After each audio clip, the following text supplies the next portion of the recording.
கோயம்புத்தூர்ல மாநகராட்சி அரசு பள்ளியில மதிய உணவை சாப்பிட்ட 43 குழந்தைகள் மருத்துவமனையில் அனுமதிக்கப்பட்டாங்க. அதுவாது கேஸ் நடந்துகிட்டு இருக்குது. இங்க ஏங்க இந்த நம்மளுடைய நடிப்பு அரக்கன் ஆஸ்கர் நாயகன் ஐயா அன்பில் மகேஷ் பொய்யாமொழி போகல? போயிருக்க வேண்டியதானே, ஏன் போகல? அவர் தான் 1 ஹவர்ல போயிட்டு வராங்க எங்கனாலும் தமிழ்நாட்டுல. கேட்ட சொல்லுவாங்க, நீங்க என்ன பண்ணீங்க? நீங்க போனீங்களா? நீங்க களத்துக்கு வந்தீங்களா? நீங்க போராடினீங்களா?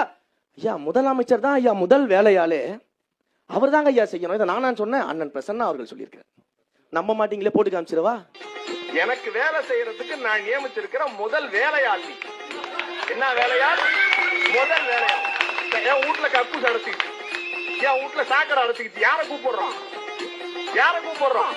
கவுன்சிலரை கூப்பிடு, கவுன்சிலர் மேயரை கூப்பிடு, எம்எல்ஏவை கூப்பிடு, எம்எல்ஏ மந்திரியை கூப்பிடு, மந்திரி முதலமைச்சரை கூப்பிடு.